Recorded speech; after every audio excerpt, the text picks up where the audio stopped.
বন্ধুরা চলে এসলাম আবারও একটি নতুন ভিডিও নিয়ে। তো তোমরা অলরেডি কিন্তু দুটো ভিডিও দেখে ফেলেছো। তো যাই হোক, এটা কিন্তু ছিল মামার বউ ভাতের দিন সকালবেলা। তো এখন ওই ঘড়ির কাঁটায় সকাল 7:30 কিংবা 8টার মতো বাজে। আমরা তো এসেছি ওই ভোরবেলা। তো দেখো, তারপর একটু রেস্ট নিয়ে কিন্তু শুরু হয়ে গেছে আর কি কাজ। তো এখানে কিন্তু সব মামি বসে পড়েছে সবজি কাটতে, আর এদিকে আবার চলছে আবার খাওয়া দাওয়া। মানে সকাল সকাল কিন্তু রান্নাবাড়িও কমপ্লিট, আর বাড়ির জন্য আলাদা কিন্তু রাঁধুনি করা হয়েছিল, আর রাত্রের রান্না কিন্তু আলাদা রাঁধুনি করবে। তো দেখো, সকালে নিরামিষে এখানে ছিল আলু ভাজা, ডাল আর শাক, একদম সিমসাম কিন্তু ছিল। যেহেতু কালকে রাত্রের থেকেই কিন্তু অলরেডি এত তেল ঝাল মশলার খাওয়া চলছে, তাই বাড়ির জন্য কিন্তু একদমই খুবই সিম্পল আর কি রেসিপি করা হয়েছে। তো যাই হোক, দেখো এদিকে কিন্তু আমাদের রান্নার ঠাকুরও চলে এসেছে, আর রান্না পুজো দেওয়ার ওখানেও কমপ্লিট। তো মামা মামি এখানে এসে প্রণাম করে গেল, আর এদিকে খাবার প্যান্ডেলের এদিকে কিন্তু সবজি কাটা চলছে। মানে মোটামুটি ধরো সারাদিন যেমন রান্না করতেও লাগে, সবজিটাও কিন্তু কাটতে লাগে। তো টুকটাক একটু ভিডিও করার চেষ্টা করেছি, সবখানে যাওয়াও তো সম্ভব ছিল না, কারণ কাজ তো প্রচুর থাকে। তো এদিকে কিন্তু বাইরে মাছ কাটতে বসে পড়েছে, আর আমাদের কিন্তু মাছ মাংস থেকে শুরু করে সব কিছু কিন্তু বাড়িতেই আর কি গোটা এনে কেটে কিন্তু দিয়েছিল।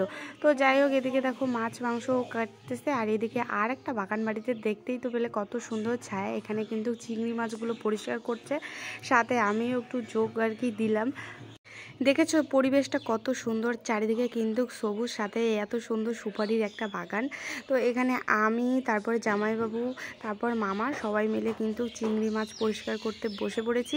আর কি কি রেসিপি হবে সেটা একদম খাবার প্যান্ডেলেই দেখাবো, কারণ বললামই একদমই ব্যস্ত ছিলাম, সাথে কিন্তু একদমই ভিডিও করতে পারিনি, যেটুকু পেরেছি। তো এখানে দেখো চাইবো মানে ক্যামেরাটা অন দেখে কি একটা রিয়াকশান দিল, যেটা তোমরা দেখতেই পেলে। তো যাই হোক, দেখো তবে এই নেক্সট টাইম এরকম অনুষ্ঠান হলে আর যাই করি, এই মাছ কাটতে একদমই বসবো না। এত যে একটা বিরক্তিকর কাজ, মানে কি আর বলবো, যেমন গন্ধ তেমন কিন্তু বিরক্তি লাগে, তা আবার এরকম করে বসে। তো যাই হোক বন্ধুরা, একটু কিন্তু কাজ তো করতেই লাগবে, মামার বিয়ে বলে কথা, তাই না? তো বন্ধুরা, সারা দিনে আর একদমই ভিডিও করতে পারিনি, আর একদম চলে আসলাম এখন কিন্তু সন্ধেবেলা। অলরেডি সন্ধে আর কি 6:30 বাজে। তো পার্লার দিদি চলে এসেছে, এখন কিন্তু আমরা সাজগোজ শুরু করে দেবো। আর চারিদিকে তো মানে কি বলবো, পুরো প্যান্ডেলটা যে একবার ঘুরে দেখাবো সেই সুযোগটা হয়ে ওঠেনি, ভাবছি যে একবারই কিন্তু রাত্রেবেলা দেখাবো। তো যাই হোক, দেখো এদিকে কিন্তু নতুন মামিকে রেডি করছে, আর সাথে আমি, বুনু, বড় মামি সবাই কিন্তু রেডি হবো। তো চলো, ফাইনাল লুক কিন্তু একবারই তোমাদেরকে দেখিয়ে দেব। তো এটা ছিল আমার ফাইনাল লুক। কেমন লাগছে আমাকে অবশ্যই কমেন্ট করে জানিও। আর এদিকে কিন্তু লোকজনও আসা শুরু করে দিয়েছে প্রচুর। তো চলো, তোমাদেরকে কিন্তু আমি একবার পুরো প্যান্ডেলটা ঘুরে দেখাই, সাথে কিন্তু প্রচুর ভিড় হয়েছে। রেডি হয়ে এসে বাইরে সবাই, এই ধরো আমার আর কি বাপের বাড়ির থেকেই কিন্তু সবাই চলে এসেছে, সবার সাথেই তো কথা বলতে লাগবে।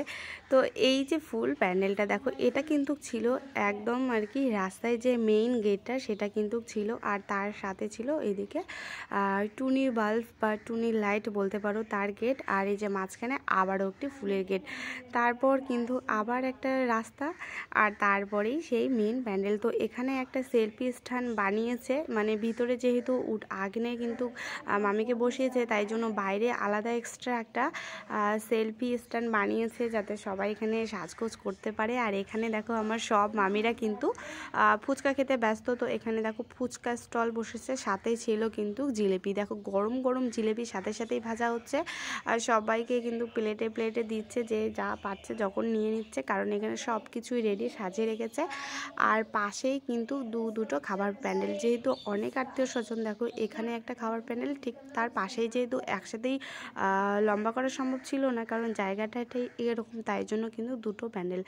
তো তারপরেই দেখো এদিকে বাড়ি, আর বাড়ির ভিতরে লোকজনগুলো একবার দেখো, মানে এত ভিড়ে আর কি ভিডিও ঠিক মতো করে উঠতে পারিনি। তো তবুও চেষ্টা করেছি তোমাদের সাথে একবার পুরোটা শেয়ার করার। আর এই যে আগুনের মধ্যে কিন্তু এই যে মামিকে বসিয়েছে। তো এই ছিল আমাদের বাড়ির বৌভাতের দিন কিন্তু পুরো প্যান্ডেলটা। আর এই যে আমার মামিকে কেমন লাগছে অবশ্যই কিন্তু কমেন্ট করে জানিও। আর তারপর কিন্তু চলে গিয়েছিলাম একদম খাওয়ার প্যান্ডেলে। এখন রাত বাজে ওই 12টার মতো। সমস্ত নিমন্ত্রিত কিন্তু প্রায় মানে শেষই, খাওয়া দাওয়া কমপ্লিট বলতে পারো। বাড়ির লোকের এটা লাস্ট সমাজ।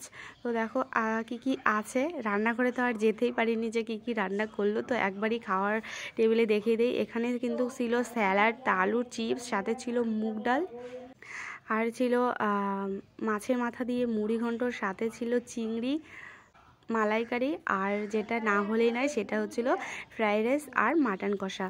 তো তারপরে যেটা থাকে আর কি শেষ পাতে চাটনি, মিষ্টি দই, সেগুলো আর ভিডিও করা হয়ে ওঠেনি। তো যাই হোক বন্ধুরা, দেখো নতুন আত্মীয়রা কিন্তু চলে এসেছে, খাওয়া দাওয়াও করেছে, চলেও গিয়েছে, কিন্তু আমার আর ভিডিও করা হয়ে ওঠেনি। এত ব্যস্ত ছিলাম, সাথে কিন্তু আমার মোবাইলটারও চার্জ শেষ হয়ে গিয়েছিল, এই জন্য আর ভিডিও করা হয়ে ওঠেনি। তো দেখো এখন আমরা সবাই বসে আছি আগ্নেয়। দেখো মুখটা কেমন ক্লান্ত ছাপ পড়ে গিয়েছে, ভীষণই টায়ার্ড, দুদিন থেকে ঘুম নেই। তো যাই হোক এখন ওই রাত ওই 1টার মতো বাজে। আর এই দিকে দেখো সবার শেষে ফটোশ্যুট চলছে। এই যে আমার 2 দিদা আর সাথে বসেছিল বুনু, আর সবার শেষে খাচ্ছে মামা মামি আর এই আমার আর কি মানে বাড়ির সবাই আর কি। আর নতুন আত্মীয়দের শুধু কয়েকজন ছিল এখানে, আর মা ভাই আবারও কিন্তু বসে পড়েছে এখানে। তো যাই হোক বন্ধুরা, এভাবেই কিন্তু বৌভাতের দিনটা কাটলো আমার। কেমন লাগলো তোমাদের ব্লগটা অবশ্যই কিন্তু তোমরা একটা কমেন্ট করে জানিও। তারপর কি সবাই ফ্রেশ হয়ে এই যে ঘরটার এত নোংরা হয়েছে, একটু ঝাড়টা দিয়ে কিন্তু আমরা ঘুমিয়ে পড়েছিলাম। তো বন্ধুরা, আজকের ভিডিওটা এখানে এন্ড করছি। দেখা হবে নতুন একটা ব্লগে। ততক্ষণে সবাই সুস্থ থাকবেন, ভালো থাকবেন, সাবধানে থাকবেন। আর কেমন লাগলো ব্লগটা অবশ্যই কিন্তু কমেন্ট করে জানাবেন। Tata and good night.